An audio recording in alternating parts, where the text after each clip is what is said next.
Assalamu alaikum dostlar. Görüşüňiz ýaly bugün biz Guangxi Üniversitetinde. Bugün biz Guangxi Üniversitetiniň naharhanalaryny, sport zalaryny we şoňa meňde zatlaryny tanıştyryp geçer. Tanıştyryp geçmemizden öňçe şunu belläp geçeýin. Guangxi Üniversiteti Türkmenistan tanyndaky üniversitetleriň biridir. Ýyllyk tölegleri 2000 dollardan başlaýar we Türkmenistan bankyny töläp bilýäňiz. Guangxi Üniversitetindäki dersler Hitaýça we ingilisçe öwredilýändir we esasanen siziň soraýan hünärleriňiz bardyr.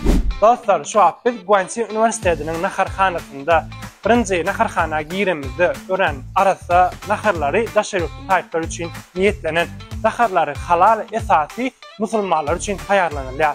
Häzir bir kısa naharlaryny targap barlak görer dostlar. Anana başladık. Görüşüňiz ýaly naharlamy zakat etdik, daşarda oturylydyk. Ateva daşaryň howaty ören gowbun.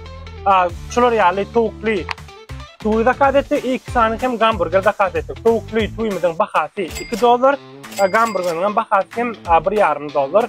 Tagamları problemi yok dostlar. Öğren gowi. Eğer de siz hem kısa üniversitelerine gelseniz, üniversitenin naharhanalarından ilk parlak görülersiniz. Görüşüňiz ýaly dostlar, şu an biz Guangxi Üniversitetiniň trnajör zalynda. Guangxi Üniversitetinde 2 tane trnajör zaly bar. Iň arasda we tırnak etmek üçin iň gowsy şu trnajör zaly. Tırnak etmek üçin hemme gurallar bar we täze ayda birinci $50 töleýäňiz, soňkaýlaryna bolsa $25 töleýäň.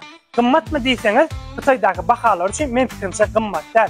İkinji trnajör zaly mundan has gymmat we ýürekde sınç.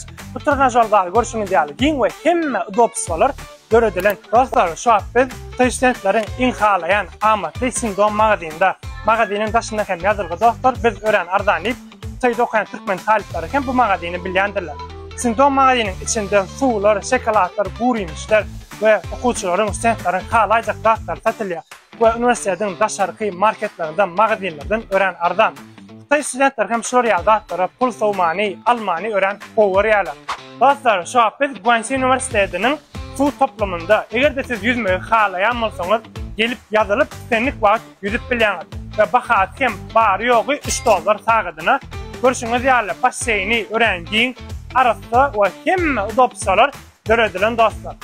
Eger de siz hem Hytaý üniversitetinde okamakdaýan bolsaňyz, ýardym şeýle etmekdaýan bolsaňyz, Education Market kompaniýamyz bilen habarlaşyp bilersiňiz.